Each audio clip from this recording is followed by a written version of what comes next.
أشهد أن لا إله إلا الله وحده لا شريك له وأشهد أن محمدًا عبده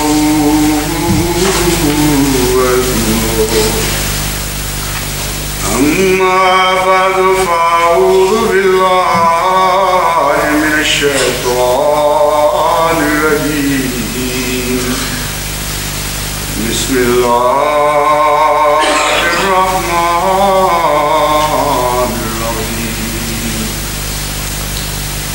الحمد لله رب العالمين الرحمن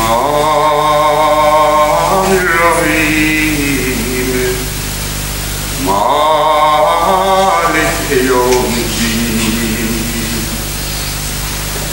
إياك نعبد وإياك نستعين اهدنا الصراط المستقيم صراط الذين أنعمت عليهم غير المغضوب عليهم ولا الضالين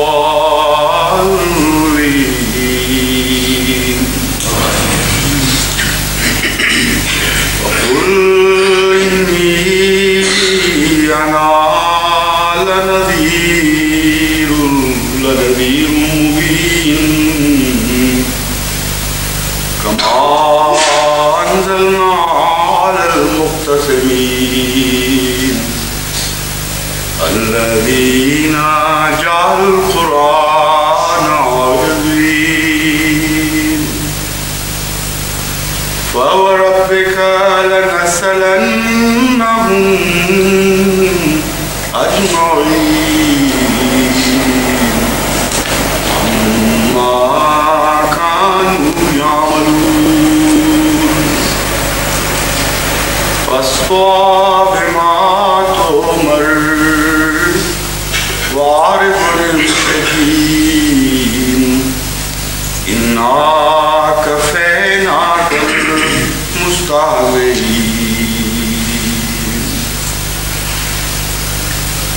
إنا كفيناك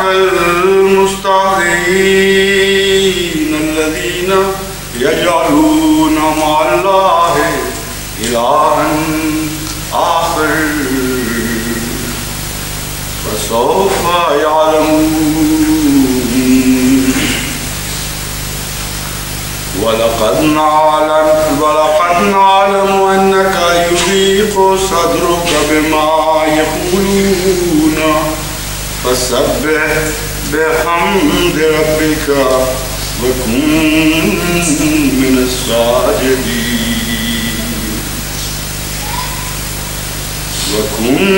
من الساجدين واعبد ربك حتى يأتيك اليقين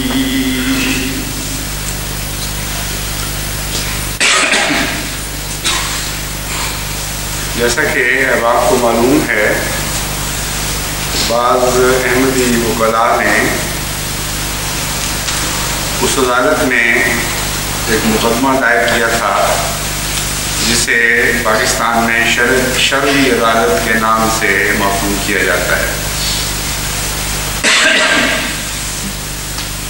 اس کے بعض پہلوؤں پر تو میں نے پہلے روشنی ڈالی تھی کہ قرآن کریم معاملات میں فیصلوں سے متعلق کس عدالت کو شرعی سمجھتا ہے اور کسے غیر شرعی سمجھتا ہے،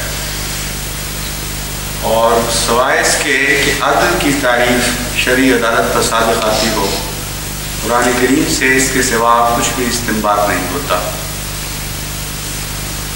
لیکن جہاں تک عقائد کا تعلق ہے، نظریات کا تعلق ہے، قرآن کریم انبیاء کے سوا کسی شرعی عدالت کو تسلیم نہیں کرتا، اور انبیاء کے بعد پھر خدا کو احکم الحاکمین قرار دے کر اس شرعی عدالت کی سپریم کورٹ قرار دیتا ہے۔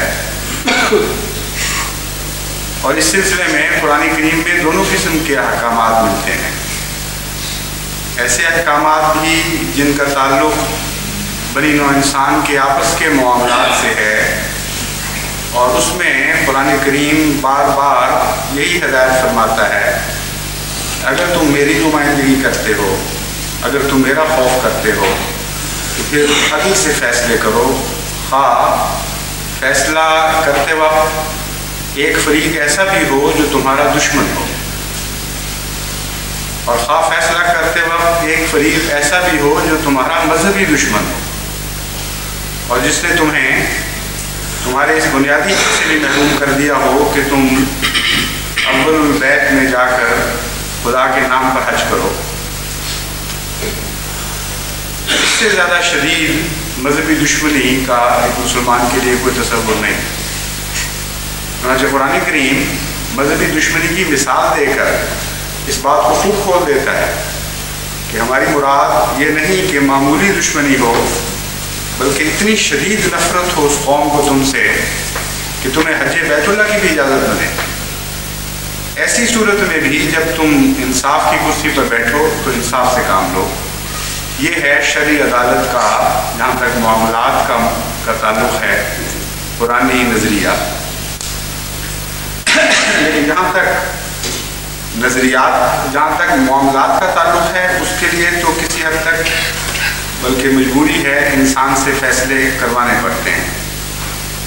لیکن جہاں تک نظریات کا تعلق ہے، نہ قرآن کریم اجازت دیتا ہے، نہ اس کا کوئی تصور پیش کرتا ہے کہ نبی یا خدا کے سوا نظریات کا فیصلہ کسی اور سے کروایا جائے، بلکہ اگر نظریات کے فیصلے کے لیے کسی اور کی طرف رجوع کیا جائے تو اس کے لیے قرآن کریم میں بہت سخت انذار پایا جاتا ہے۔ چنانچہ اسی موضوع سے متعلق سورہ نساء میں 61ویں آیت میں قرآن کریم فرماتا ہے، أَلَمْ تَرَ إِلَى الَّذِينَ يَزْعُمُونَ أَنَّهُمْ آمَنُوا بِمَا أُنزِلَ إِلَيْكَ وَمَا أُنزِلَ مِن قَبْلِكَ يُرِيدُونَ أَن يَتَحَاكَمُوا إِلَى الطَّاغُوتِ وَقَدْ أُمِرُوا أَن يَكْفُرُوا بِهِ وَيُرِيدُ الشَّيْطَانُ أَن يُضِلَّهُمْ ضَلَالًا بَعِيدًا۔ کہ کیا تو نے ایسے لوگوں کے متعلق خبر نہیں پائی، ایسے لوگ نہیں دیکھے جو دعویٰ تو یہ کرتے ہیں یا گمان یہ کرتے ہیں کہ وہ ایمان لے آئے ہیں اس چیز پر جو تیری طرف اتاری گئی، اور اس پر بھی ایمان لے آئے ہیں جو تجھ سے پہلے اتاری گئی۔ یریدون ان یتحاکموا الی الطاغوت، لیکن اس کے باوجود وہ طاغوت یعنی غیر اللہ کی طاقتوں کی طرف فیصلوں کے لیے رجوع کرتے ہیں۔ وقد امروا ان یکفروا بہ، اور واضح طور پر ان کو یہ حکم دیا گیا ہے کہ ان کا انکار کر دیں، ان کے فیصلے کی اہلیت کا ہی انکار کر دیں، ان کے اس دعوے کا ہی انکار کر دیں کہ وہ مذہبی معاملات میں فیصلے کے مجاز ہیں۔ وَيُرِيدُ الشَّيْطَانُ أَن يُضِلَّهُمْ ضَلَالًا بَعِيدًا، اور شیطان یہ چاہتا ہے کہ تمہیں بہت بری طرح گمراہ کر دے۔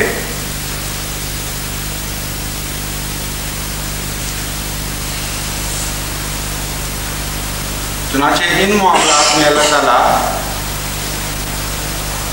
انبیاء کو حکم قرار دیتا ہے، اور قرآن کریم میں بکثرت ایسی آیات پائی جاتی ہیں جن سے معلوم ہوتا ہے کہ تمام انبیاء خدا تعالیٰ کی طرف سے حکم بن کر آئے تھے،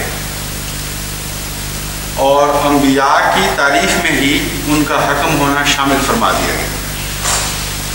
یہی وجہ ہے کہ آئندہ زمانے میں بھی حضرت صلی اللہ علیہ وآلہ وسلم نے ایک حکم کی خبر دی اور فرمایا کہ جب اختلافات بڑھ جائیں گے اور مسلمانوں کی حالت خراب ہو جائے گی، تو اس وقت خدا تعالیٰ نازل فرمائے گا حکماً عدلاً، ایسی عدالت کو نازل فرمائے گا جو حکم ہوگی، عدل ہوگی، فیصلے کرے گی اور انصاف کے ساتھ فیصلے کرے گی، اور وہ عدالت مسیح موعود ہے۔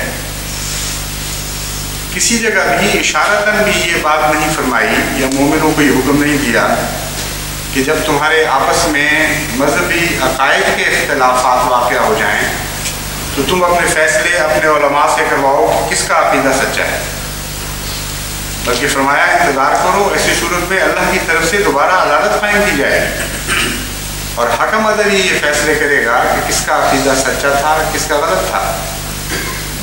چنانچہ اس مضمون کے اوپر حضور صلی اللہ علیہ وآلہ وسلم نے مزید روشنی ڈالتے ہوئے فرمایا کہ ایک ایسا وقت آئے گا جب کہ مسلمانوں کے درمیان شدید اختلافات پیدا ہو جائیں گے، اور ان اختلافات کے نتیجے میں وہ ٹکڑے ٹکڑے ہو جائیں گے، شدید بے چینی کی کیفیت پیدا ہوگی، ایک بدنظمی پیدا ہو جائے گی۔ اس وقت سادہ لوگ، عوام الناس اپنے علماء کے پاس جائیں گے کہ فیصلے کروائیں، لیکن وہاں وہ جو کچھ دیکھیں گے وہ فیصلہ کرنے کے مجاز لوگ نہیں ہوں گے، کچھ اور ان کو نظر آئے گا۔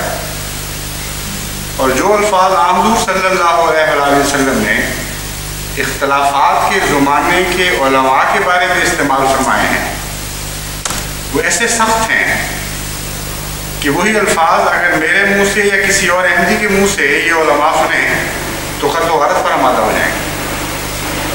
اس لیے اتنا ہی کہنا کافی ہے کہ حضرت اقدس محمد مصطفیٰ صلی اللہ علیہ وآلہ وسلم کو اللہ تعالیٰ نے آئندہ زمانے کے حالات کی خبر دی، یہ بتایا کہ امت میں اختلافات پیدا ہو جائیں گے، عقائد میں خصوصاً، اور جب نظریات بڑھ جاتے ہیں تو امتیں بڑھ جایا کرتی ہیں۔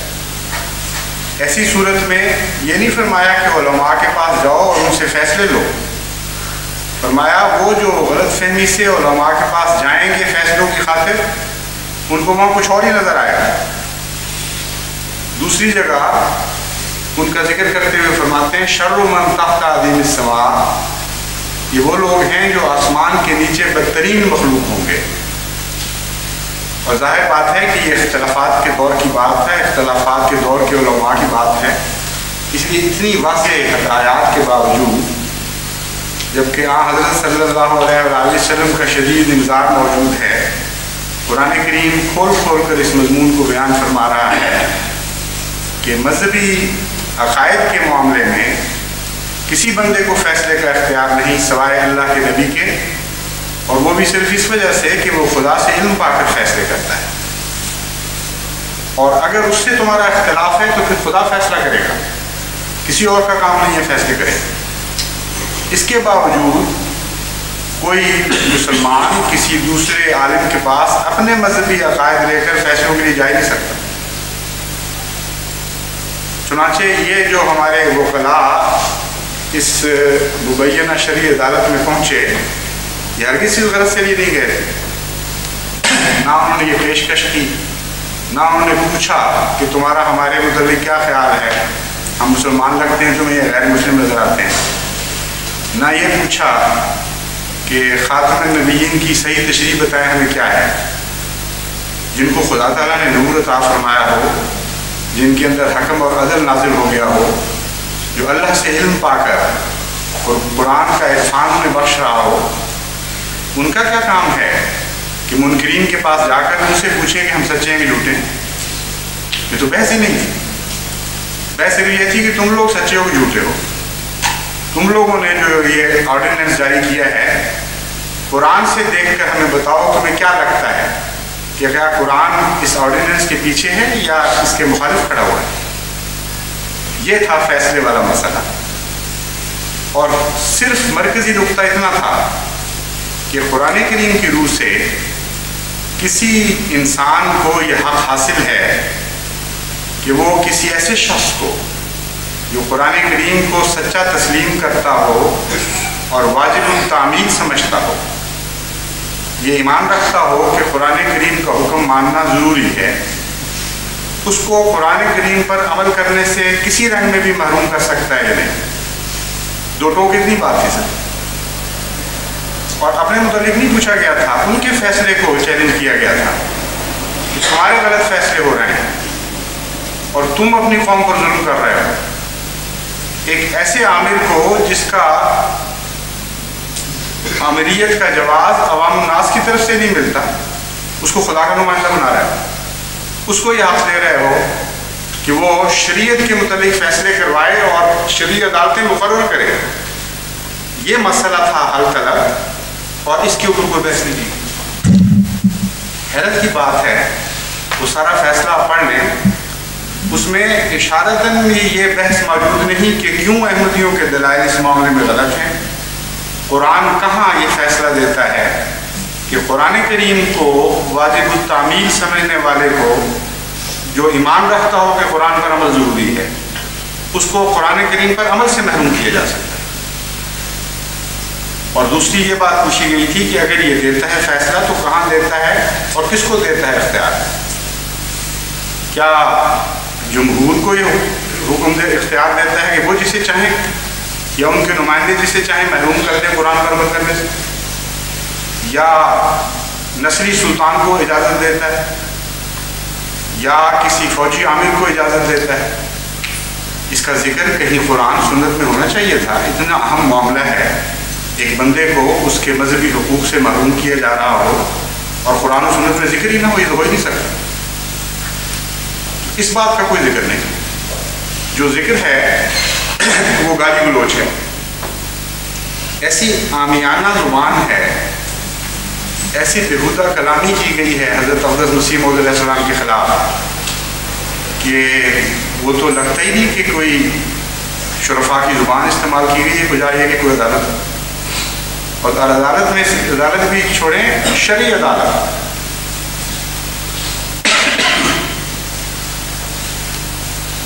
چنانچہ انہوں نے جو گالیوں حضرت اقدس مسیح موعود علیہ السلام کو گالیاں دے کر جو کہا ہے وہ یہ کہا کہ جھوٹا ہے، نعوذ باللہ من ذالک، خدا پر افتراء کرنے والا ہے، مکار ہے، دھوکے باز ہے. اور اس لیے قرآن کریم حق دیتا ہے کہ جو قرآن کو سچا سمجھتے ہیں اس پر عمل نہ کریں. اگر دھوکے باز ہو کوئی اور اس کے ماننے والے ہدایت پا جائیں، نعوذ باللہ من ذالک، کوئی دھوکے باز ہو اور ماننے والے ہدایت پا جائیں اور قرآن پر عمل کا فیصلہ کر لیں، اگر یہی شکل بنتی ہے تو وہ کہتے ہیں کہ نہیں، ہدایت نہیں اب تمہیں پانی دی جائے گی. قرآن کریم کو سچا سمجھنے کا حق ہی تم سے چھین لیا جائے. اور سچا سمجھتے ہو تو خدا کا حکم ایک طرف ہوگا اور عامر وقت کا ایک طرف، اور عامر کی بات تمہیں ماننی پڑے گی، قرآن کو چھوڑنا پڑے گا. یہ فیصلہ کیا گیا. دوسری دلیل ان کی اس سے بھی زیادہ دلچسپ ہے. دوسری دلیل یہ ہے کہ ظفر اللہ خان نے قائد اعظم کا جنازہ نہیں پڑھا. اس سے کیا تعلق اس بات کا کہ شریعت اسلامیہ کسی عامل کو اجازت دیتی ہے کہ نہیں کہ وہ قرآن پر عمل کرنے سے کسی کو محروم کرے؟ اگر یہ دلیل درست ہے تو پھر وہ لوگ جو قائد اعظم کو کافر اعظم کہتے تھے وہ تو ان کی طرف کھڑے تھے، وہی احرار تھے جو کل تک قائد اعظم کو کافر اعظم کہہ رہے تھے، اور ان میں سے کسی نے اس کا جنازہ نہیں پڑھا، بلکہ وہ تو لعنتیں ڈالنے والے لوگ تھے. وہ تو کہتے تھے سب سے بڑا ظلم کیا ہے اسلام پر جو پاکستان بنا دیا قائد اعظم، اور وہ قائد اعظم کو کافر اور اس کے پاکستان کو پلیدستان کہتے تھے. ان کے متعلق پھر کیا حکم ہوگا شرعی عدالت؟ نہ جنازہ پڑھنے والے سے اگر یہ سلوک کرتا ہے قرآن کریم کہ قائد اعظم کا جو جنازہ نہیں پڑھے گا اس کے متعلق پیشگوئی ہے کہ یہ اس سے ہو جانا چاہیے، تو پھر جو اس کو کافر اعظم کہتے ہیں، جو اس کے بنائے ہوئے ملک کو پلیدستان کہتے ہیں، ان کے متعلق بھی تو کچھ سلوک ہونا چاہیے. آخر اس وہ پھر نکالیں، کچھ آگے بڑھیں. واقعہ یہ ہے کہ پلیدستان کہنے والے آج زور لگا رہے ہیں کہ کسی طرح پلیدستان بن جائے، کیونکہ جو حرکتیں ہیں وہ پاکستان والی نہیں. پوری کوشش ہے کہ ہم بنا کے دکھا دیں اور بعد میں کہیں دیکھو ہم کہتے نہیں تھے کہ بلوچستان بنے. قائد اعظم مرحوم بیچارے نے تو پاکستانی بنایا تھا، لیکن اب ایسے لوگ اوپر آ گئے ہیں جو فیصلہ کر کے آئے ہیں کہ ہم نے اس کو بلوچستان بنا کے چھوڑنا ہے، کیونکہ جو رویہ ہے، جو طرز ہے، وہ ساری یہی۔ جہاں تک طرز کلام کی بات ہے، یہ طرز کلام تو وہی ہے جو گزشتہ زمانوں میں ہمیشہ سے خدا کے انبیاء کے مخالفین اختیار کیا کرتے تھے۔ چنانچہ قرآن کریم اس کا پورا ریکارڈ رکھتا ہے، ایک بڑی تفصیلی تاریخ بیان فرما رہا ہے۔ فرماتا ہے وَقَالَ الَّذِينَ كَفَرُوا إِنْ هَذَا إِلَّا إِفْكٌ افْتَرَاهُ وَأَعَانَهُ عَلَيْهِ قَوْمٌ آخَرُونَ فَقَدْ جَاءُوا ظُلْمًا وَزُورًا۔ فرماتا ہے کہ وہ یہ لوگ جو تیرا انکار کرتے ہیں، کہتے ہیں ان ہاذا الا افک افتراہ، یہ تو بہت بڑا جھوٹ ہے جو اس نے اپنی طرف سے گھڑ لیا ہے، نہ خدا نے کلام کیا، نہ کوئی بات ہوئی، گھر بیٹھے خدا کی طرف باتیں منسوخ کرنے لگے۔ دیکھ لیجئے وہ نوائے وقت کے عنوانات پڑھ لیں اور جنگ کے عنوانات پڑھ لیں اور فیصلہ کریں کہ کیا اس زبان میں اور اس زبان میں کوئی فرق ہے۔ فقط جاؤ ظلم و زورا، فرماتا ہے یہ وہ لوگ ہیں جو ظلم لے کر آئے ہیں اور شدید جھوٹ بولتے ہوئے آئے ہیں، زور کے ساتھ آئے ہیں۔ وقالوا اساطیر الاولین اکتتبها فهي تملی علیہ بکرۃ واصیلا، اور وہ کہتے ہیں کہ پرانے اس قسم کے جھوٹے آتے چلے آئے ہیں، پہلے بھی آئے تھے بہت سے جھوٹے، اور ایسی باتیں ہیں ان کو اس کو تو پڑھانے والے پڑھایا کرتے تھے، اپنی طرف سے باتیں نہیں کرتا۔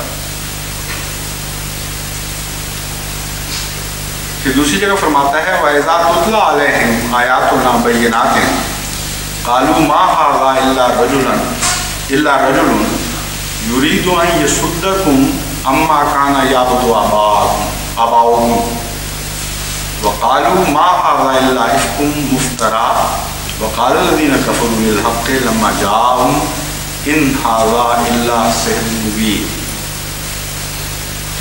دوسری ایک یہ بھی دلیل دی گئی ہے کہ ہمارے آباء و اجداد کے مذہب سے اکھیڑتے ہیں ہمیں، اور اس وجہ سے حق ہے ایک عامل کو جو تبلیغ ہو، ایک یہ دلیل ہے۔ قرآن کریم فرماتا ہے کہ یہ دلیل تو دشمن دین دیا کرتے ہیں، حق کے دشمن دیا کرتے ہیں، کیونکہ جہاں تک حق کا تعلق ہے اس کو تو تبلیغ سے کوئی خوف نہیں۔ یہ حضرت صلی اللہ علیہ وآلہ وسلم اور آپ کے غلام تو نہیں تھے جو لوگ مکے میں آنے سے روکتے تھے کہ تم ہمیں آگے تبلیغ کرتے ہو ہم تمہیں ماریں گے۔ طائف والے کچھ اور لوگ تھے، ان کی شکلیں ہی اور تھیں، وہ روکا کرتے تھے کہ ہمارے شہر میں نہیں آنا تمہیں، تم تبلیغ کرتے ہو اور ہمارے آباء و اجداد کے دین سے ہمیں منحرف کرتے ہو۔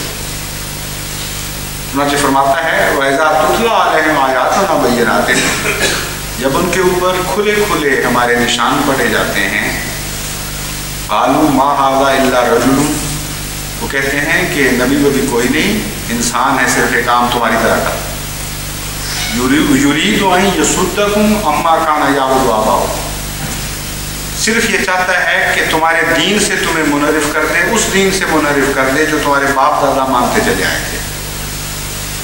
وقالوا ما هذا الا افک مفترا، وہ کہتے ہیں کہ سوائے اس کے کہ یہ ایک جھوٹ ہے جو خود گھڑ لیا گیا ہو، اس کے سوائے اس کی کوئی حقیقت نہیں۔ اور وہ لوگ جنہوں نے انکار کیا، وہ جب حق ان کے پاس آیا تو انہوں نے یہ کہا ان ھذا الا سحر مبین، یہ تو جادوگری اور جھوٹ ہے، اس کے سوا کچھ بھی نہیں۔ پھر اور بھی بہت سے لفظ استعمال کیے گئے، مجنون، انک انت لمجنون، کہ تو پاگل ہو گیا، تجھے زندگی کے دوارے پڑھتے ہیں۔ اور غیروں نے بھی پھر یہ آواز پکڑی، آج تک اسلام کے شدید دشمن گندہ ذہن یہی باتیں حضور صلی اللہ علیہ وسلم کو ذریعے استعمال کرتے ہیں۔ اس کثرت سے اس مضمون کی آیات ہیں کہ ناممکن ہے کہ ایک جگہ وہ ساری آیات پڑھ کر سنا دی جائیں، لیکن قرآن کریم جو جواب سکھاتا ہے وہ ایسا ہے جو ہمیشہ کے لیے ایک زندہ جواب ہے۔ جب بھی ایسی صورتحال پیدا ہو تو یہی وہ جواب ہے جو ہمیں دینا چاہیے فرماتا ہے ہم یقولون افترا، اے محمد صلی اللہ علیہ وسلم کیا وہ یہ کہتے ہیں کہ تو نے جھوٹ بنا لیا، مفتری ہے تو؟ قل ان افتریتہ فلا تملکون لی من اللہ شیئا، اگر میں نے جھوٹ بنا لیا ہے تو یہ سوال نہیں ہے کہ تم مجھے مارو، سوال یہ ہے کہ تم بچانا بھی چاہو تو اللہ سے مجھے بچا نہیں سکو۔ کیسا عمدہ جواب ہے۔ بیک وقت انسان کی دخل کی نفی کر دی گئی ہے دونوں طرف سے۔ حیرت انگیز کلام ہے۔ یہ نہیں فرماتا کہ ایسی صورت میں تم نہ مجھے مارو، اللہ مارے گا۔ فرماتا ہے کہ تم مارنا تو تمہارا کیا درکنار، اگر تم سارے میری حفاظت پر بھی معمور ہو جاؤ گے، اپنی ساری طاقتیں مجھے بچانے کے لیے استعمال کرو گے، تب بھی نہیں بچا سکو گے مجھے۔ هو عالم بما تفیدون فیہ، اللہ بہتر جانتا ہے جو تم بےہودہ سرائی کرتے ہو اور گندے کلام کرتے ہو۔ کفا بہ شہیدا بینی و بینکم، میرے اور تمہارے درمیان وہی کافی ہے گواہ، اللہ جو بہتر جانتا ہے کہ اس نے مجھے بھیجا ہے یا نہیں بھیجا۔ وہو الغفور الرحیم، اور وہ بہت مغفرت کرنے والا اور بہت رحم کرنے والا ہے۔ پھر فرماتا ہے ویل لکل افاک نثیر، جھوٹا کون ہے، گناہ گار کون ہے؟ یسمع آیات اللہ تتلی علیہ ثم یصر مستکبرا کأن لم یسمعها۔ افاق اور اسیم جو کہنے والے ہیں ان کو خدا تعالیٰ تاریخ بتاتا ہے کہ افاق اسیم ہمارے نزدیک کون ہوا کرتا ہے۔ فرماتا ہے وہ جو اللہ کے نشانات کو سنتا ہے پھر تکبر کرتے ہوئے پیٹھ پھیر کر منہ موڑ لیتا ہے اور اصرار کرتا ہے اپنے تکبر پر، اس طرح طرز عمل اختیار کرتا ہے جیسے اس نے سنا ہی کچھ نہیں، اس کو عذاب علیم کی خوشخبری دے دو۔ وَإِذَا عَلِمَ مِنْ آيَاتِنَا شَيْئًا اتَّخَذَهَا هُزُوًا، اور دوسری علامت ان لوگوں کی یہ ہے کہ خدا کے کلام کی باتیں ہو رہی ہوتی ہیں، یہ بحث ہوتی ہے کہ اللہ نے کسی سے کچھ کہا یا نہیں کہا، وہ کوئی تمسخر کا وقت تو نہیں ہے۔ فرماتا ہے ایسے موقع پر یہ تمسخر شروع کر دیتے ہیں، اور یہ ایک ایسی عادت مستمرہ ہے جھوٹے لوگوں کی کہ حضرت آدم سے لے کر حضرت صلی اللہ علیہ وآلہ وسلم کے وقت تک کی جو تاریخ قرآن نے محفوظ فرمائی ہے اس میں ایک بھی استثناء قرآن نہیں بتاتا۔ انبیاء استہزاء نہیں کرتے ان سے، جب وہ قرآن کی باتیں کرتے ہیں وہ سنجیدگی سے ان کو جواب دیتے ہیں، جب وہ پہلی کتابوں کی باتیں کرتے ہیں وہ سنجیدگی سے ان کو جواب دیتے ہیں، جب وہ مذہب اور دین آخرت اور ان سنجیدہ امور کی گفتگو کرتے ہیں حوالے دے کر کتب سے جن کا انسان کی زندگی اور بعد الموت سے تعلق ہے، تو وہ بڑی سنجیدگی سے اس کلام کا جواب دیتے ہیں۔ لیکن ایک گروہ ایسا ہے جو تمسخر سے پہچانا جاتا ہے، گندی گالیاں دینے والا، جھوٹ بولنے والا، تمسخر کرنے والا۔ فرمایا یہ وہ لوگ ہیں اولئک لہم عذاب مہین، ان کے لیے مہین عذاب مقرر ہے۔ مہین سے مراد ہے چھوٹا کر دینے والا، ذلیل اور رسوا کر دینے والا۔ چنانچہ حضرت مسیح موعود علیہ السلام کو اللہ تعالیٰ نے الہام فرمایا انی مہین من اراد اہانتہ، میں اسے ذلیل اور رسوا کروں گا جو تجھے ذلیل اور رسوا کرنے کا ارادہ کرتا ہے۔ تو کیسا برموقع ہے یہ الہام انہی لوگوں کے متعلق جو انکار کرتے ہیں۔ قرآن کریم یہ محاورہ استعمال فرماتا ہے اولئک لہم عذاب مہین۔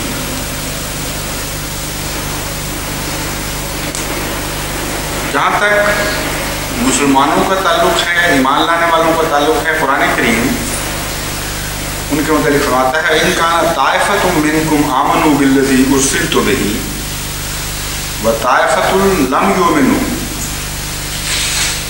ان کا اور غیروں کا مقابلہ جو چل پڑا، جو ایمان لے آئے ان کے اور غیروں کے درمیان کیسے فرق ہوگا، کون فیصلہ کرے گا؟ اس کے متعلق قرآن کریم فرما رہا ہے ان کان طائفۃ منکم آمنوا بالذی ارسلت بہ، اے مغویا حضرت صلی اللہ علیہ وآلہ وسلم کی زبان سے اعلان کیا جا رہا ہے کہ اگر تم میں سے ایک گروہ اس بات پر ایمان لے آیا ہے جسے میں لے کر آیا ہوں، جس کی خاطر مجھے بھیجا گیا ہے، وَطَائِفَةٌ لَمْ يُؤْمِنُوا، اور ایک گروہ ہے جو نہیں مان رہا ہے، یہ شکل پیدا ہو کرتی۔ جب بھی کوئی خدا کی طرف سے دعویٰ کرتا ہے تو دنیا پھر دو گروہوں میں بڑھ جاتی ہے، ایک ایمان لانے والا اور ایک نہ ایمان لانے والا۔ اس کا علاج کیا ہے؟ کوئی اعلان جنگ نہیں ہے، کوئی گالی گلوچ کا اعلان نہیں ہے۔ فرمایا فَاصْبِرُوا حَتَّىٰ يَحْكُمَ اللَّهُ بَيْنَنَا وَهُوَ خَيْرُ الْحَاكِمِينَ۔ تم پھر ایسے موقع پر صبر سے کام لو، انتظار کرو، کیونکہ ایسے موقع پر اللہ ضرور فیصلہ کیا کرتا ہے۔ جب تک خدا فیصلہ نہ فرما دے، اب ان دو گروہوں کے درمیان کوئی لڑائی نہیں۔ خدا کے فیصلے کا انتظار کرو، وہ خیر الحاکمین، اور وہ بہترین فیصلہ فرمانے والا ہے۔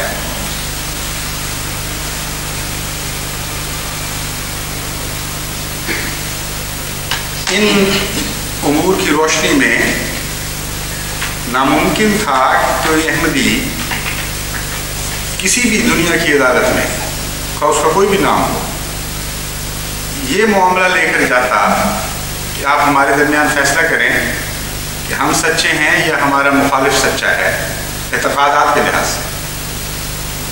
دنیاوی معاملات میں تو ایک مسلمان کو غیر مسلم کی عدالت میں بھی جانا پڑتا ہے، اپنے سے اختلاف رکھنے والے کی عدالت میں جانا پڑتا ہے، اور دنیاوی معاملات میں اسلام مذہب کی تفریقی کوئی نہیں کرتا۔ یہودی حضور صلی اللہ علیہ وسلم کی عدالت میں آ جایا کرتے تھے فیصلوں کے لیے۔ خلیفہ وقت اپنے مخالف فریق کو اختیار دیتا ہے کہ تم چن لو کوئی نمائندے اور ہم فیصلہ کرواتے ہیں، لیکن دنیاوی امور میں جہاں تک قرآن کا حکم ہے اس معاملے میں کوئی فیصلہ تسلیم نہیں کیا جائے۔ دنیاوی امور تک ٹھیک ہے، اور یہ بھی ممکن ہے جیسا کہ حضرت علی کرم اللہ وجہہ نے یہ تسلیم کیا، یہ فیصلہ قرآن سے کر لو کہ قرآن کس کو اجازت دیتا ہے اور کیا اجازت دیتا ہے اس قسم کے امور میں، لیکن عقیدوں کے معاملے میں تمہاری بات نہیں مانی جائے گی۔ اگر اصول میں تم نے دخل دیا اور وہ اصول قرآن کی روح سے صحیح ثابت نہ ہو تو میں پابند نہیں ہوں کہ تمہاری بات مانوں۔ قرآن کی بات چلے گی، تمہاری نہیں چلے گی، تو خاص شرطوں کے ساتھ۔ یہ شرطیں لازم ہیں ہر مسلمان پر، صرف حضرت علی کرم اللہ وجہہ کا معاملہ نہیں تھا، ہر مسلمان کے لیے یہی حکم ہے۔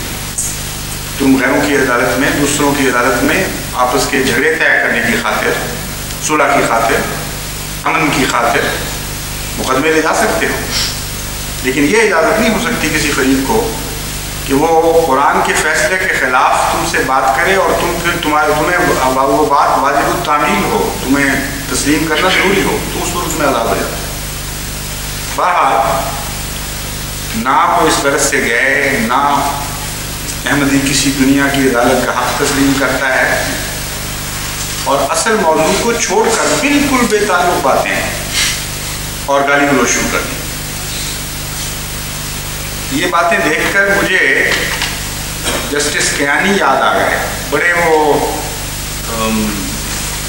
دلچسپ انسان تھے، بڑا اونچا ان کا علم بھی، ان کا عدالت کا مقام بھی، ان کا فہم، ان کی پہنچ، اور نہایت لطیف باتیں کرنے والے تھے۔ انہوں نے مولوی کے متعلق بعض باتیں بیان کی ہیں۔ ان کا یہ ایمان تھا کہ مولوی جہاں بھی ہو، جس طرح بھی ہو، اس کا جو نام رکھ لو، جس زمانے کا ہو وہی رہتا ہے، کوئی تبدیلی نہیں۔ عدالت سے باہر ہو، عدالت کے اندر ہو، عادل کہلائے یا غیر عادل کہلائے، مولوی مولوی رہے گا۔ اور دوسرا ان کا یہ عقیدہ تھا کہ یہ ایسی چیز ہے جس کا زمانے سے بھی تعلق نہیں۔ ان کا ایمان تھا کہ ہر زمانے کا مولوی ایک جیسے ہی ہوتا ہے۔ چنانچہ اس مضمون کو اپنے خاص لطیف انداز میں بیان کرتے ہوئے وہ کہتے ہیں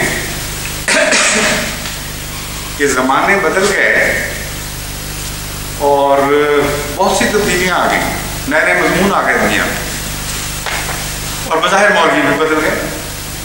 کہتے ہیں لیکن بظاہر بدلے، جہاں تک مضمون کا استاد طبع کا تعلق ہے، ان کی دلچسپیوں اور ان کے موضوعات کا تعلق ہے، ان میں کوئی تبدیلی نہیں۔ کہتے ہیں آج بھی ان کی دلچسپی کا مضمون روڑا ہی ہے کہ روڑے کو کس طرح استعمال کرنا چاہیے، صرف بدلی ہے تو اصطلاح بدلی ہے۔ پہلے زمانے میں یہ بحث ہوا کرتی تھی کہ دائیں سے بائیں یا بائیں سے دائیں۔ ماڈرن مولوی یہ بحث کرتا ہے کہ کلاک وائز یا اینٹی کلاک وائز، اس کے سوا اور کوئی تبدیلی نہیں ہوئی مولوی۔ ان کے مضمون پر آپ غور کریں، یہ مذاق نہیں ہے، ایک بڑا گہرا ایک مضمون بتایا گیا ہے ملائیت کے تصور کے متعلق۔ ملائیت کی حقیقت کیا ہے؟ وہ بھیس بدلتی رہتی ہے زمانے کے مطابق، لیکن اس کی اصلیت نہیں بدلتی۔ ایک رجحان ہے، ایک ذہنیت ہے، اس کا نام ملائیت ہے۔ چنانچہ اسی اصول کو اگر آپ جسماں کر کے دیکھیں تو ان کا مطلب یہ ہے کہ اگر قاضی شرح جس نے حضرت امام حسن اور حضرت امام حسین اور آپ کی آل پر فتویٰ دیا تھا، اس زمانے میں قاضی کہلاتا تھا، اگر آج پیدا ہوتا تو اس کا نام جسٹس ہوتا، لیکن جسٹس کہلانے سے اس کی شرعیت تو نہیں بدل سکتی تھی۔ جس قسم کے قاضی پیدا ہوئے ویسے ہی قاضی رہتے ہیں، اور اگر تقویٰ نہ ہو تو نہ قاضی کہلانے سے اس کے اندر بھی فرق پڑتا ہے، نہ مولوی کہلانے سے فرق پڑتا ہے، نہ جسٹس کہلانے سے فرق پڑتا ہے۔ قرآن کریم تقویٰ کی شرط پیش کرتا ہے، تقویٰ کے بغیر کوئی بھی مضمون باقی نہیں رہتا۔ جہاں تک گالیوں کا تعلق ہے، ایک احمدی تو گالیوں کا جواب گالیوں سے نہیں دے گا، اس لیے اس فیصلے کے خلاف کیا اپیل ہو جو گالیاں ہیں۔ ایک دفعہ سندھ کے میں جہاں ہم ہندوؤں میں تبلیغ کرتے ہیں، وہاں کا واقعہ مجھے یاد آ گیا۔ ایک علاقے میں جہاں خدا کے فضل سے بکثرت ہندو مسلمان ہونے شروع ہوئے، کلمہ پڑھنے لگے، شرک چھوڑا، علماء کو پتہ چلا تو انہیں بہت غصہ آیا۔ ان کا احمدی روتے کون ہیں؟ یہ ہندوؤں میں تبلیغ شروع کر دی اور ہندوؤں کو کلمہ پڑھا رہے ہیں۔ چنانچہ ایک جماعت اسلامی کے مولوی صاحب ایک گاؤں پہنچے جس کا نام پھول پورا ہے، اور وہاں ہم کی آدھے سے زیادہ آبادی احمدی ہو چکی تھی اللہ کے فضل سے، اور نمازیں پڑھنے لگ گئے تھے، درود پر بھیجتے تھے حضور صلی اللہ علیہ وسلم پر، اور بچے بھی کلمہ پڑھتے تھے نہایت ہی پیاری آواز میں۔ تو مولوی صاحب وہاں پہنچے اور احمدیوں کے خلاف انہوں نے گندہ دہنی شروع کر دی، اسٹیج لگایا اور اتنی گالیاں دی کہ وہ حیران ہو کر تعجب سے دیکھتے رہے کہ ہوا کیا مولوی صاحب کو۔ ہم تو سمجھے تھے ہمیں آ کے کوئی اسلام کی باتیں بتائیں گے، کچھ اپنے مذہب میں آنے کی دعوت دیں گے، یہ تو ان کو گالیاں دے رہے ہیں۔ چنانچہ ان کا جو بڑا گاؤں کا نمبردار تھا، وہ ابھی ہندو ہی تھا، وہ اٹھ کر کھڑا ہو گیا۔ اس نے کہا مولوی صاحب میری ایک بات پہلے سن لیں، اس کے بعد باقی باتیں۔ بات میں یہ کہنا چاہتا ہوں کہ جب یہ لوگ ہمیں آئے تھے مسلمان بنانے کے لیے، تو انہوں نے تو ہمیں بہت پیاری پیاری باتیں بتائیں، اللہ کا ذکر کرتے تھے محبت سے، اور ان کی آنکھوں میں آنسو آ جاتے تھے، خدا کے پیار کی باتیں کرتے تھے، اپنے نبی کے پیار کی باتیں کرتے تھے، کہتے تھے خدا کا کوئی شریک نہیں اور محمد اس کا بندہ ہے، اس کا رسول ہے اور سب نبیوں سے افضل ہے۔ اور پھر اسلام کے اخلاق کی باتیں کرتے تھے، کہتے تھے سب بھائی بھائی ہیں، کوئی دشمنی نہیں، کوئی نفرت نہیں۔ تو ان باتوں نے ہمارے دل جیتنے شروع کیے، اگرچہ میں ابھی تک مسلمان نہیں ہوا، لیکن میرا گاؤں میری آنکھوں کے سامنے مسلمان ہو رہا ہے، اور میں نے کبھی نہیں روکا کسی کو، کیونکہ ایک بھی ایسی بات نہیں جس پر مجھے اعتراض ہو، اس لیے میں نے نہیں کوئی دخل دیا۔ لیکن آج آپ ایک اسلام کا تصور لے کے آئے ہیں اور اس میں آپ گندی گالیاں دے رہے ہیں، تو اگر سچائی کی یہ دلیل ہے تو اس نے کہا کہ پھر میرا لڑکا میرے پاس ہے، میں اس کا دوسری طرف اسٹیج لگوا دیتا ہوں، اور گالیوں میں اس سے مقابلہ آپ کریں، لیکن شرط یہ ہے کہ اگر بیٹا جیت گیا تو آپ ہندو ہو جائیں، اور اگر آپ جیتے تو پھر یہ میں اور میرا بیٹا مسلمان ہو جائیں گے، کیونکہ گالیوں کے سوا دلیل ہی کوئی نہیں دے رہا۔ یہ بھی اس کی خوش قسمتی تھی کہ مولوی صاحب نہیں مانے یہ بات، ورنہ جس قسم کی زبان استعمال کرتے ہیں اس بیٹے نے ہاتھ اگر کسی کو یقین نہیں آتا تو ربا میں اجتماع بند کر کے انصار اللہ اور غلام الانبیاء کے جس جلسے کی مولویوں کی اجازت دی ہے حکومت نے، اس کی ٹیپ سن لے کوئی. اس قدر گندہ ذہنی ہے، اس قدر جھوٹے الزامات اور اتہامات کو تو آپ ایک طرف چھوڑیں. حضرت افضل مسیح علیہ السلام اور دیگر خلفائے سلسلہ کے متعلق ایسی ناپاک، ایسی گندی زبان استعمال کی ہے کہ میں نہیں سمجھتا کہ پھول پورا کا کوئی ہندو بھی اس مقابلے میں جیت سکے.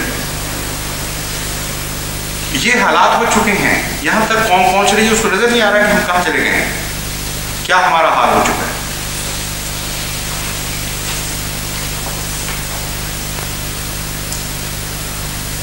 جہاں تک قضاء کا تعلق ہے، دنیا کی عدالتیں فیصلے کیا کرتی ہیں اور بعض دفعہ خدا کے بندوں کے خلاف فیصلے کیا کرتی ہیں، اس سے کوئی انکار نہیں. لیکن حاکم الحاکمین کے فیصلے بھی ضرور پیچھے آیا کرتے ہیں، اور جب خدا کا فیصلہ نافذ ہوتا ہے تو پھر قوموں کا کچھ بھی باقی نہیں رہتا. ان مخالف قوموں کا جو تکبر میں آ کر اللہ اور اس کے بندوں کے خلاف فیصلے دیتے ہیں. چنانچہ سورہ طٰہٰ میں ایک اسی قسم کے فیصلے کا ذکر ہے.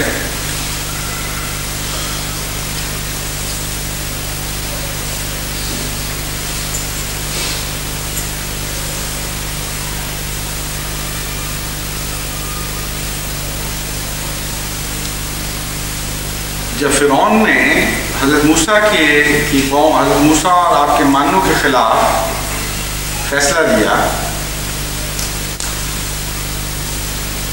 اس وقت انہوں نے جواب یہ دیا فَخْذِ مَا أَنْتَ قَاضٍ إِنَّمَا تَقْضِي هَٰذِهِ الْحَيَاةَ الدُّنْيَا، کہ جو تیرا چاہتا ہے فیصلہ کر لے. فَخْذِ مَا أَنْتَ قَاضٍ، اور یہ بہت ہی عمدہ طرز کلام ہے، نہایت ہی پیارا اور فصاحت و بلاغت کا ایک عظیم الشان مرقع ہے. فَخْذِ مَا أَنْتَ قَاضٍ، اس کا عملاً یہ معنی بنتا ہے کہ جس فیصلے پر تو تلا بیٹھا ہے، قاضٍ، تو نے کرنا ہی کرنا ہے. وہ ظاہر کر دے اس فیصلے کو. مراد یہ ہے کہ تو عدالت کی کرسی پر نہیں بیٹھا ہوا، تو نے ایک بہانہ بنایا ہے، تمسخر ہے فیصلوں کے ساتھ، اور پہلے سے ہی نیت ہے تیری ایک فیصلہ دینے کی. فَخْذِ مَا أَنْتَ قَاضٍ، جس فیصلے کی تو نیت لیے بیٹھا ہے، جو تو نے کرنا ہی ہے، کر دے اس کو. إِنَّمَا تَقْضِي هَٰذِهِ الْحَيَاةَ الدُّنْيَا، تو صرف اس دنیا کا فیصلہ کر سکتا ہے، اس سے آگے کا نہیں کر سکتا. چھوٹی سی آیت میں ایک حکمتوں کا سمندر بند ہے. انما تقضی هذه الحیات الدنیا میں ایک تو یہ ماننا ہے کہ اس دنیا کے معاملات میں تو تیرا زور چل جائے گا، ہمیں سزائیں بھی مل جائیں گی، ہمارے خلاف کچھ بد ارادے ہیں جن پر عمل کیا جائے گا، لیکن اس سے زیادہ کا تیرا زور کوئی نہیں.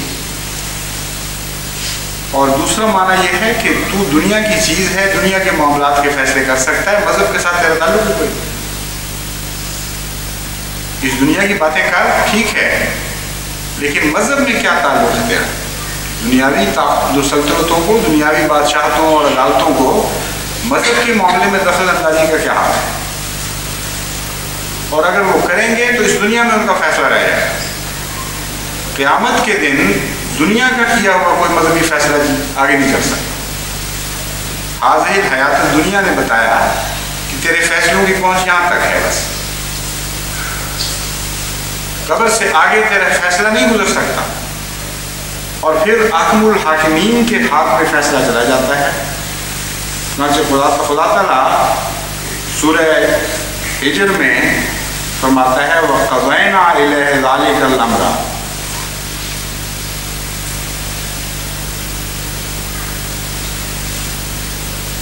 ذَلِكَ الْأَمْرَ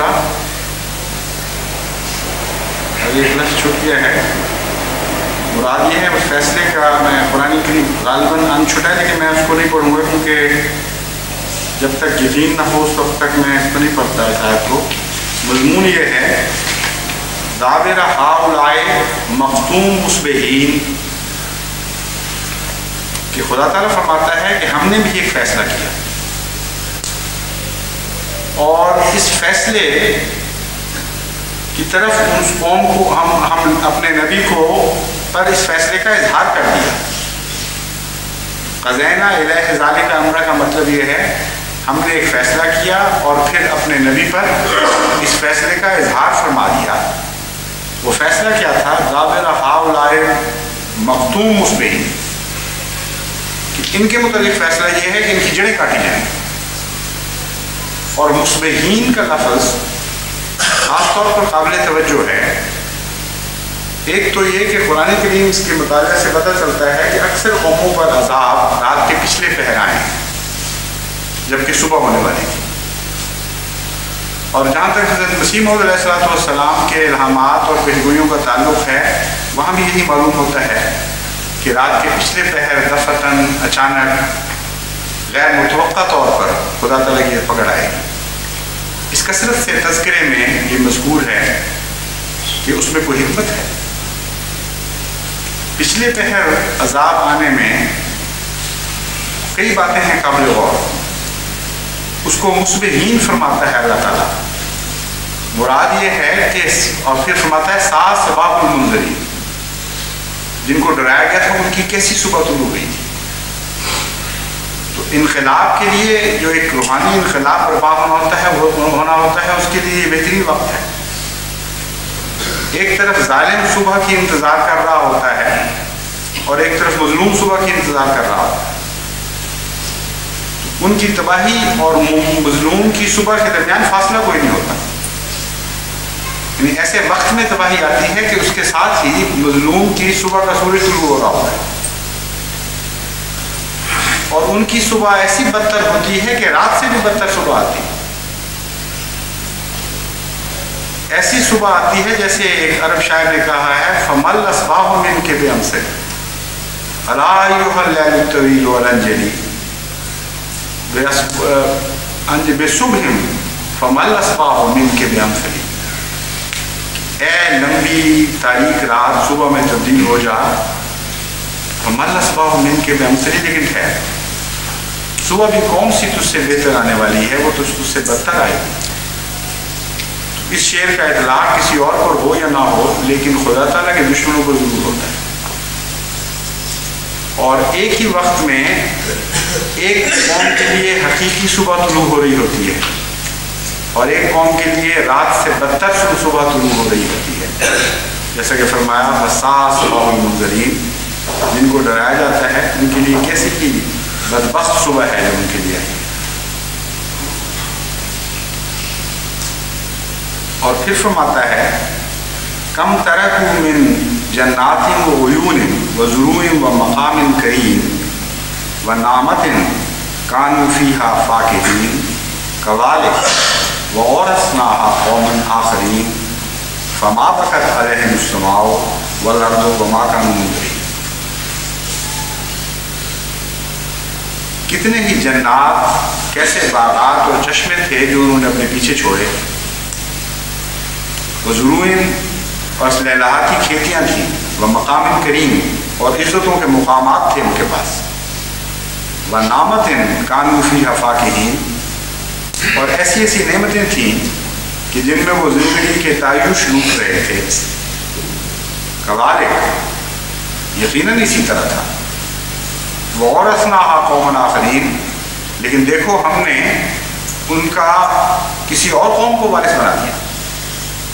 ان کو اس بات کے اہل نہیں تھے کہ ان چیزوں کو اپنے پاس رکھیں، امانت میں خیانت کرنے والے لوگ تھے، اس لیے خدا نے وہ امانت ان سے چھین لی۔ وَأَوْرَثْنَاهَا قَوْمًا آخَرِينَ، اور قومیں بھی ایسی ہوتی ہیں جن سے ان کی نعمتیں چھین کر دوسروں کو دے دی جاتی ہیں، لیکن فرمایا ان کا اور ان قوموں کا ایک فرق ہے۔ بعض قوموں کے جب دن پھرتے ہیں، دن بدل جاتے ہیں، جب وہ ان کی بلندی کے زمانے تنزل میں تبدیل ہو جاتے ہیں، تو بعض دفعہ صدیاں چھوڑ کر ہزاروں سال لوگ ان کی اس حالت پر ہوتے ہیں، وقت یاد کرتے ہیں کیسے کیسے عظیم الشان وقت تھے، وہ آئے اور ہاتھوں سے نکل گئے. بغداد پر جو تباہی آئی سینکڑوں سال ہو چکے ہیں. آج تک لوگ اس تباہی کے اوپر روتے ہیں اور آنسو بہاتے ہیں. اسپین پر جو تباہی آئی اور مسلمانوں سے حکومت چھینی گئی، کتنا دردناک واقعہ گزرا ہے. آج تک مسلمان جب اس تاریخ کو پڑھتے ہیں تو ان کی آنکھوں سے آنسو بہ جاتے ہیں، بہنے لگتے ہیں. اسی طرح رومن امپائر کو رونے والے دنیا میں موجود ہیں. مگر فرمایا وہ لوگ جو خدا کے انبیاء کا انکار کرتے ہیں، ان کی ہلاکت اور ان ہلاکتوں میں ایک فرق ہے. ان کو کوئی رونے والا نہیں ہوا کرتا جو بعد میں آئے. فما بکت علیہم السماء والارض، نہ ان پر آسمان روئے گا نہ ان پر زمین روئے گی. نہ کبھی آسمان ان پر رویا نہ کبھی زمین نے ان پر آنسو بہائے. وما کانوا منذرین، اور پھر وہ کبھی مہلت نہیں دیے. کیسا عظیم الشان ایک اظہار ہے اور اتنا ہی دردناک. کیونکہ آپ انبیاء کی تاریخ پڑھ لیں، دنیا کی قوموں پر خواہ وہ ظالم بھی ہوں، اگر وہ انبیاء سے نہیں ٹکرائیں تو ان پر رونے والے آپ کو ملیں گے. لیکن ان قوموں پر جو انبیاء سے ٹکر لے کر ماری گئی ہیں، ان پر کوئی رونے والا آپ کو نہیں ہے. وہ لوگ جو نوح کے مقابل پر آ کر ہلاک ہوئے اور غرق کیے گئے، ان کے تذکرے آپ پڑھتے ہیں تمام دنیا کی کتابوں میں اور تمام کہانیوں میں ان کا ذکر ملتا ہے. لیکن ایک بھی آنکھ ایسی نہیں جو ان لوگوں پر آنسو بہاتی. آج اگر کسی ایسے علاقے میں بھی جہاں سیاسی لحاظ سے دشمن قابض ہوں، وہاں بھی اگر فلڈ زیادہ آ جائے اور 200-400 جانیں ہلاک ہو جائیں تو مخالف نظریہ رکھنے والے بھی رو پڑتے ہیں. بعض اوقات عام تباہیاں جو ہیں دنیا کی، ان میں پھر اپنے اختلافات بھول جاتے ہیں. اب دیکھیے وہاں ایتھیوپیا میں، ابیسینیا میں، وہ اشتراکی ملک ہے، بڑا سخت مخالف ہے، لیکن اس کے باوجود چونکہ ایک تباہی عام ہے، یہاں یورپ میں، انگلستان میں، امریکہ میں ان کے حالات پر لوگ آنسو بہا رہے ہیں اور قربانیاں بھی پیش کر رہے ہیں. لیکن یہ عجیب استثناء ہے کہ وہ قومیں جو خدا کے انبیاء سے ٹکراتی ہیں اور اس بنا پر اس جرم میں ہلاک کی جاتی ہیں، ان پر کبھی کسی آنکھ میں آنسو نہیں بہائے.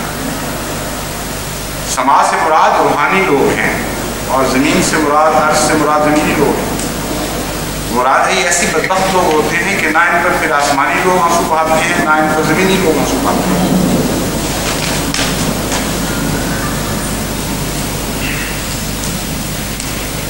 بس جہاں تک جماعت احمدیہ کا تعلق ہے، ہم نے تو مذہب قرآن سے سیکھا ہے اور یہی ہمارے لیے کافی ہے. قرآن جس مذہب کی تاریخ پیش کر رہا ہے وہی تاریخ ہے جو ہمارے لیے ایک سند ہے. اور اگر ہماری تاریخ بھی اسی خون سے لکھی جائے جس خون سے پہلے انبیاء کے ماننے والوں کی تاریخ لکھی گئی تھی، تو یہ ایک بہت ہی بابرکت مقام ہوگا، بہت ہی عزت اور شرف کا مقام ہوگا. لیکن اس تاریخ پر ہم قرآن کریم کی زبان میں لعنت ڈالتے ہیں جو انبیاء کے منکرین کی تاریخ ہے. فبعداً لقوم الظالمین، ہلاکت ہو، لعنت ہو ان لوگوں پر جنہوں نے ظلم کی راہ اختیار کی. اور قرآن کریم بار بار اس بات کو دہراتا ہے اور بار بار بڑے دردناک طریق پر لوگوں کو جگانے کی کوشش کرتا ہے کہ جب بھی خدا کی طرف سے کوئی آئے اس کی مخالفت مول نہ لو، اس سے شرافت اور بجاوت کا سلوک کرو. اگر تمہیں نہیں یقین آتا تو ایک طرف ہٹ جاؤ، لیکن تمہارا یہ حق نہیں ہے کہ گندہ کلامی کر کے خدا تعالیٰ کے عذاب کو سہیڑو. لیکن عجیب بدقسمتی ہے انسان کی کہ بار بار پھر اسی تاریخ کو اپنانے کی کوشش کرتا ہے جو مغزوب کی تاریخ ہے، جو ظالمین کی تاریخ ہے. چنانچہ حضرت مسیح موعود علیہ الصلوۃ والسلام اس معاملے کو بڑی وضاحت سے 2 حصوں میں تقسیم کرتے ہوئے فرماتے ہیں. خدا تعالیٰ کا اپنے مجرموں سے 2 قسم کا معاملہ ہے، اور مجرم 2 قسم کے ہیں. ایک وہ مجرم ہیں جو حد سے زیادہ نہیں بڑھتے اور وہ نہایت درجہ کے تعصب سے ضلالت کو نہیں چھوڑتے، مگر وہ ظلم اور ایذاء کے طریقوں میں ایک معمولی درجہ تک رہتے ہیں اور اپنے جور و ستم اور بے باکی کو انتہا تک نہیں پہنچاتے. بس وہ تو اپنی سزا قیامت کو پائیں گے، اور خدائے علیم ان کو اس جگہ نہیں پکڑتا، کیونکہ ان کی روش میں حد سے زیادہ سختی نہیں، لہذا گناہوں کی سزا کے لیے صرف ایک ہی دن مقرر ہے جو یوم المجازات ہے اور یوم الدین ہے اور یوم الفصل کہلاتا ہے۔ دوسری قسم کے وہ مجرم ہیں جو ظلم اور ستم اور شوخی اور بے باکی میں حد سے بڑھ جاتے ہیں اور چاہتے ہیں کہ خدا کے ماموروں اور رسولوں اور راست بازوں کو درندوں کی طرح پھاڑ ڈالیں اور دنیا پر سے ان کا نام و نشان مٹا دیں اور ان کو آگ کی طرح بھسم کر ڈالیں۔ ایسے مجرموں کے لیے جن کا غضب انتہا تک پہنچ جاتا ہے، سنت اللہ یہی ہے کہ اسی دنیا میں خدا تعالیٰ کا غضب ان پر بھڑکتا ہے اور اسی دنیا میں وہ سزا پاتے ہیں، علاوہ اس سزا کے جو قیامت کو ملے گی۔ بس اب تو وقت ایسا آ رہا ہے، جیسا کہ میں نے بار بار توجہ دلائی تھی، آخر تک پھر میں جماعت کو توجہ دلاتا ہوں کہ اس وقت غضب کو جوش میں لانے کا وقت نہیں ہے، رحم کو جوش میں لائیں، کیونکہ غضب کو جوش میں لانے والی حرکتیں تو جو قوم کر رہی ہے وہ کر ہی رہی ہے۔ یہ وقت بددعاؤں کا نہیں ہے، یہ وقت اس دعا کا ہے کہ اللہ رحم فرمائے ہمارے ہم وطنوں کا، اور چند بدقسمتوں کے نتیجے میں قوم کو سزا نہ ملے۔ اس تیزی سے حالات گندگی کی طرف بڑھ رہے ہیں اور بے حیائی اور گستاخی اور بے باکی اس طرح سر اٹھا رہی ہے کہ دن بدن مجھے تو یہ خوف پیدا ہو رہا ہے کہ اس ملک پر کب اور کیا آفت چھوٹے گی، اور جو اس آفت کو لانے میں زور لگا رہے ہیں ان کو فکر ہی کوئی، یعنی ان کی فکر بھی ہمیں اٹھا کرنی پڑ رہی ہے۔ اس لیے جماعت کو میں پھر تاکید کرتا ہوں، ایک تو صبر کا دامن ہاتھ سے نہ چھوڑیں، یہ نہ ہو کہ جماعت کی طرف منسوب ہو سکے کہ جماعت نے بے صبری کے نتیجے میں ایسے حالات پیدا کر دیے کہ اس کے نتیجے میں ملک کی شامت آ گئی۔ حتی المقدور صبر سے کام لیں اور صبر پر قائم رہیں۔ اور دوسری بات یہ ہے کہ جہاں تک ممکن ہو، جہاں تک پیش چلے بس چلے، اپنی قوم کے لیے دعا کریں، اور جو پاکستانی نہیں ہیں وہ پاکستان کے لیے دعا کریں، آخر انسان ہے وہاں بسنے والے۔ بھاری اکثریت ان میں سے مظلوموں کی ہے، بھاری اکثریت ناواقفوں کی ہے، ان کو کچھ پتہ نہیں ہے کہ کیا ہو رہا ہے۔ جو اخبار جو کچھ لکھ رہے ہیں، جو مولوی کی آواز سنتے ہیں، بیچارے اپنی معصومیت میں وہ ماننے لگ جاتے ہیں۔ اس لیے ان کا معاملہ غفلت کا ہے، بے ارادہ ظلم کرنے والے تھوڑے لوگ ہیں، ان کے لیے دعا کریں۔ اگر سچی انسانیت ہے تو کسی کے دکھ میں اس کی سزا میں مزہ نہیں آیا کرتا، استغفار کی کیفیت تو پیدا ہوتی ہے، اللہ کا خوف بڑھ جاتا ہے، لیکن بعض دفعہ جو ائمۃ الکفر ہیں ان کے لیے ضرور استغفار کے ساتھ ایک لذت بھی پیدا ہو جاتی ہے۔ چنانچہ قرآن کریم ان صورتوں کا بھی ذکر فرماتا ہے کہ جب بہت حد سے زیادہ بڑے ہوئے لوگوں پر خدا تعالیٰ کی پکڑ آتی ہے، اس دن مومن جو ہیں وہ فرح محسوس کرتے ہیں۔ یوم یفرح المومن، ان کی طبیعت کشادہ ہو جاتی ہے، بشاش ہو جاتی ہے، لیکن عام حالت نہیں ہے۔ عام حالت میں عذاب اور سزا کے اوپر مومن کا دل اٹھتا ہے اور اپنے بھائی کی تکلیف سے دکھ محسوس کرتا ہے۔ اس لیے اس فرق کو ہمیشہ محفوظ رکھیں۔ اور جہاں تک لاہے عمل کا تعلق ہے، میں بار بار بتا چکا ہوں آپ کو، ہمارے لیے وہی لاہے عمل ہے جو قرآن کریم میں پیش فرمایا ہے۔ فرماتا ہے اِنَّا كَفَيْنَاكَ الْمُسْتَهْزِئِينَ، اے محمد صلی اللہ علیہ وسلم، تجھ سے مذاق کرنے والے، استہزاء کرنے والوں کے لیے ہم کافی ہیں۔ الَّذِينَ يَجْعَلُونَ مَعَ اللَّهِ إِلَٰهًا آخَرَ، وہ لوگ جنہوں نے خدا کے سوا معبود بنا لیے ہیں، بعض دفعہ بندوں کو بنا لیتے ہیں، بعض دفعہ خواہشات کو بنا لیتے ہیں،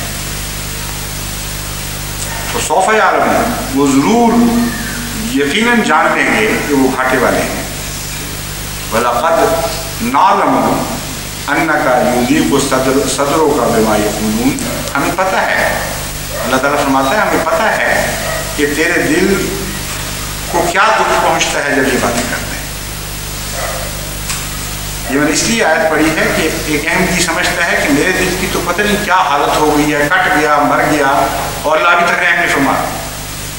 اور کیوں اللہ تعالیٰ اچانک ساری تبدیلیاں نہیں پیدا کرتا؟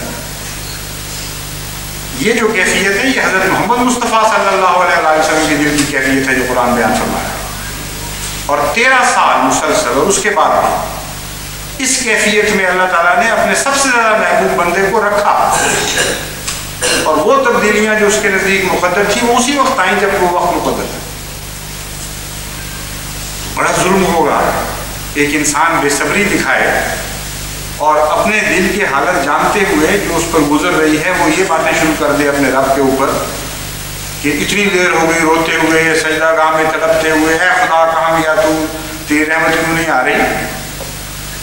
یہ جوش دلانے کے لیے محبت اور پیار کے فکرے تو ٹھیک ہیں، لیکن دل کی کیفیت یہ نہیں ہونی چاہیے. بعض دفعہ انسان لاڈ سے، بعض دفعہ اپنے محبوب کو روٹھے ہوئے کو بنانے کے لیے ایسی ادائیں کر لیتا ہے، یہ قصے اور دنیا کے ہیں.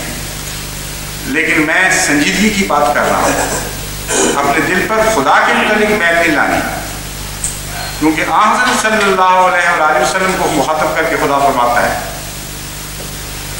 وَلَقَدْ نَعْلَمُ أَنَّكَ يُضِيقُ صَدْرُكَ بِمَا يَقُولُونَ.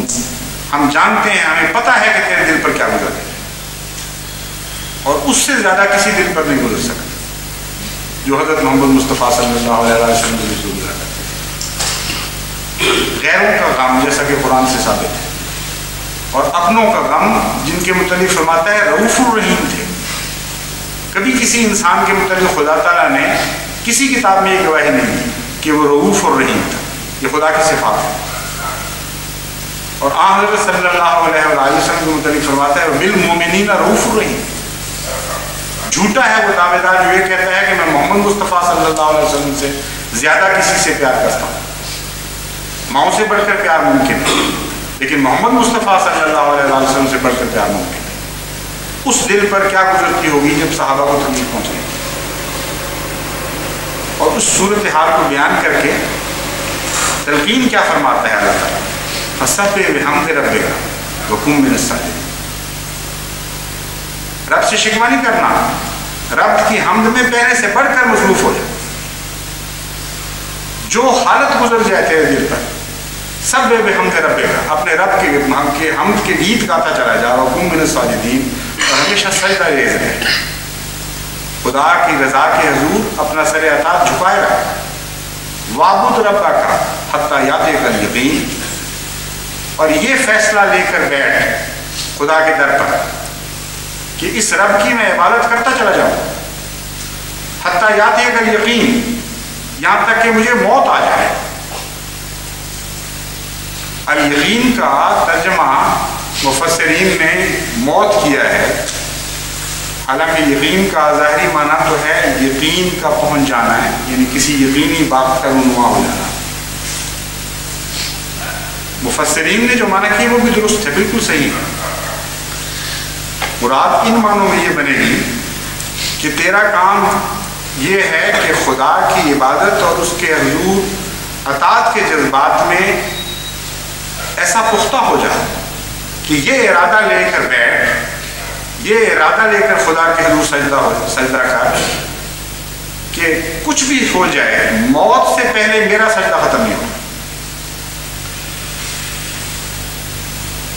یعنی یہ مقصد نہیں بتایا کہ فتح تک میرا سجدہ رہے گا، کامیابی تک میرا سجدہ رہے گا. فرمایا موت تک سجدہ ہے. یہ اس موت سے پہلے جو تو دکھاتا ہے تیری مرضی ہے، دکھا یا نہ دکھا، لیکن میری فطرت کے ساتھ میرے ارادے کے ساتھ اس کا کوئی تعلق نہیں.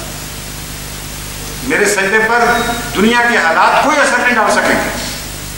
میں تیرا مطیع بندہ رہوں گا آخر وقت تک، ایک لمحہ کے لیے بھی تیری اطاعت سے باہر نہیں نکلوں گا. یہ ہے تعلیم جو خدا تعالیٰ نے حضرت محمد مصطفیٰ صلی اللہ علیہ وسلم کو دی تھی.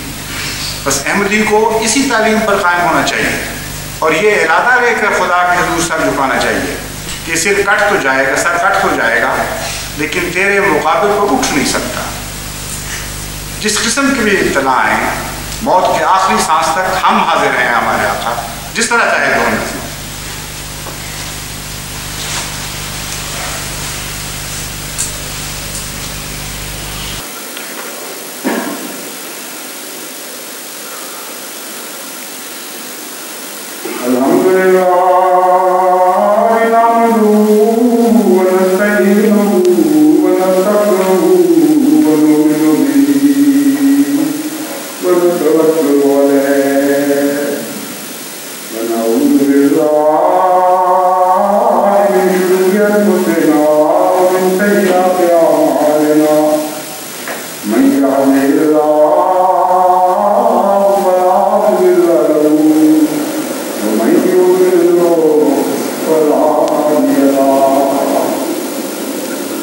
ونشهد أن لا إله إلا الله وحده لا شريك له ونشهد أن محمدا عبده ورسوله. نماز آج جمع ہوگی کیونکہ اب یہاں کے وقت ایسے ہو چکے ہیں کہ جمعہ کے بعد اگر 1:30 بجے پڑھا جائے تو اثر کے لیے الگ نماز کا وقت نہیں رہتا، بلکہ دونوں وقت مل جاتے ہیں. اور اس کے بعد ایک جنازہ غائب ہوگا. عبدالخالق صاحب لدھیانوی کراچی کے ہیں تھے، جو بہت ہی فضائی سلسلے کے کام کرنے والے. ان کی وفات ہو گئی تھی اور جنازہ رکھا لے جایا گیا، لیکن اس وقت زیادہ وہ شامل نہیں ہو سکے جس وجہ سے. ان کی کسی کی درخواست تھی ان حالات میں، کیونکہ آپ نے منع کیا تھا، میں نے جنازہ دائر کی درخواست نہیں کی، مگر انداز ایسا تھا کہ میں خود ہی سے روک نہیں سکا. اور اللہ جو رحمت فرمائے، بہت ہی مختلف فضائی آدمی تھے. ایک دفعہ وہ چندہ جیب میں ڈال کے تو جا رہے تھے ادائیگی کے لیے، رستے میں جیب کر دی. کراچی کی جماعت میں ان کو ایک پیشکش کی کہ ہم آپ کو جانتے ہیں کہ ایک مختلف آدمی سوالی بھی آپ کا غلط جانی کا یہ چندہ چھوڑ دیتے ہیں. انہوں نے سوالی بھی کروا، واپس آئے اپنی بیوی سے کہا، لیبر اس کا بیچا اور سارا چندہ لایا اور اللہ کے فضل سے ادار نہیں دیا کہ تم یہ کہہ سکے کہ خدا کا مال ہے کھائے. اور اس کے مان بعد ایک عجیب واقعہ ہوا کہ ان کو پتہ بھی نہیں تھا کہ کوئی ان کی رقم ایسی ہے جو دفتر میں کی دیر بہت بڑی ہوئی ہے. چنانچہ وہ اس واقعہ کے بعد چندہ ادا کرنے کے بعد ایک دفتر گئے تو پتہ لگا کہ کتنی رقم ادا کی تھی انہوں نے، اس سے بینک ہی اتنی رقم دفتر میں ان کا انتظار کر رہی تھی کہ یہ آپ کا حساب کو وہاں بڑا ہوا تھا، وہ اب نکلا ہے وہاں آپ کو. اللہ تعالیٰ کا لوگ بھی پھر ان سے ایسا تھا. اللہ مزید احمد فرمائے، ان کا جنازہ لائق ہوگا اثر کے بعد. اور ایک ہمارے عزیزم میرے محمودہ بھائی کے مشین کے ساتھ ان کی بیٹی عائشہ بشیر الدین احمد، ان کا نکاح ہے. میری مدد صاحب سے انشاءاللہ نماز جنازہ کے بعد نہیں ہوگا.